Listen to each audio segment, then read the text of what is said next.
પ્રતિષ્ઠા મહોત્સવ યોજાયો। અબડાસા તાલુકાના બીટિયારી ખાતે કુળદેવી શ્રી પૂર્ણા માતાજી ભદ્રા પરિવાર આયોજિત ત્રિદિવસીય પ્રાણ પ્રતિષ્ઠા મહોત્સવનું આયોજન કરવામાં આવ્યું હતું। આ ધાર્મિક ત્રિદિવસીય મહોત્સવને આનંદ ઉત્સાહથી ઉજવવા તથા માણવા સર્વે ભાવિક ભક્તો સહપરિવાર સાથે આ મહોત્સવમાં જોડાયા હતા, જેમાં પ્રથમ દિવસે સવારના દેહ શુદ્ધિ, ગણેશ પૂજન અને મંડપ પ્રવેશ તેમજ બપોરે મહાપ્રસાદનું આયોજન કરવામાં આવ્યું હતું। તેમજ બપોર બાદ કુંડ પૂજા, ગ્રહ હોમ, સ્થાપિત દેવ આહવાન અને સંધ્યા આરતી, મહાપ્રસાદ તેમજ રાત્રે ભવ્ય મહારાસનું આયોજન કરવામાં આવ્યું હતું, જેમાં કલાકાર શ્રી વિશાલ ગઢવી, પૂનમ ગઢવીએ મોજ મનાવી હતી।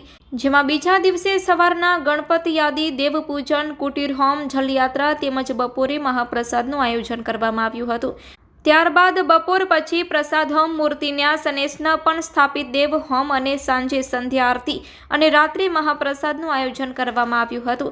તેમજ રાત્રે ભવ્ય લોક ડાયરો યોજાયો હતો, જેમાં કલાકાર શ્રી કીર્તિદાન ગઢવી, વિશાલ ગઢવી, લોક સાહિત્યકાર શ્યામ ગઢવીએ સંતવાણીની મોજ મનાવી હતી। જેમાં ત્રીજા દિવસે સવારના ગણપત યાદી, દેવ પૂજન, ગુગડાદી હોમ અને ગણપતિ ગજાનંદ મહારાજ શ્રી પૂર્ણામાં વીર હનુમાન દાદા મૂર્તિ પ્રાણ પ્રતિષ્ઠા તેમજ મહાઆરતી તેમજ અંતે મહોત્સવની પૂર્ણાહુતિ કરવામાં આવી હતી। Report by Ramesh Bhanushali, Naliya, Abdasa, Kutch.